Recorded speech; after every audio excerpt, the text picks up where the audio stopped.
meron pa tayong 97.9% na hindi pa nakakapag-subscribe sa YouTube channel ko. Bagong lahat, huwag natin kakalimutan na mag-subscribe and click the bell para ma-receive ninyo lahat ng aking notifications. Well, pag-usapan natin, etong si Jan Amore. Napakamaling pagkakamali na naman ang ginawa nito dahil alam naman natin na noong nasa kolehiyo pa lang ito, siguradong na iban na ito ng kanyang kupunan pati na rin ng kanyang mga nilalaroan.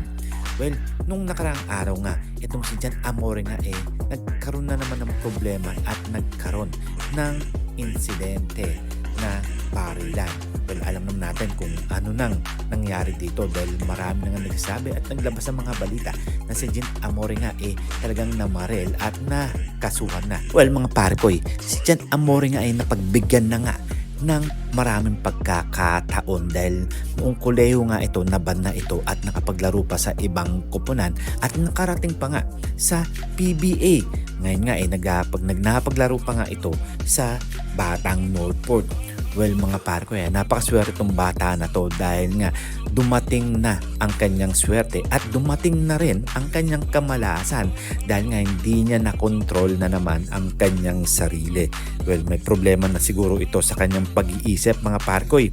Well, sayang nga ang batang to dahil alam naman natin na talagang mababan na to sa PBA, lalo na sa ginawa niyang frustrated murder sa kanyang laro.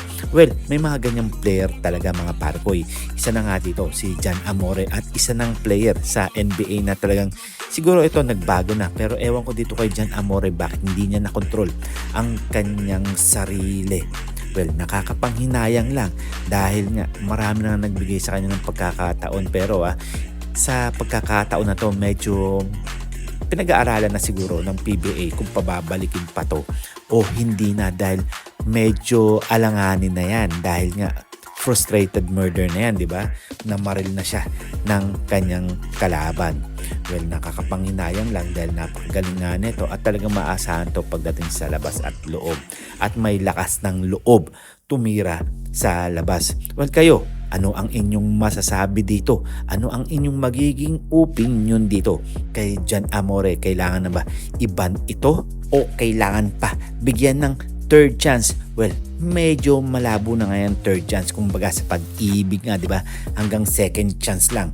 Lalo pa kaya kung bibigyan pa tong third chance, talagang uulit at uulit lang to si Jan Amore at sasabihin niya nagsisisi na siya at hindi niya na ulit gagawin sa pagkakataon na yon.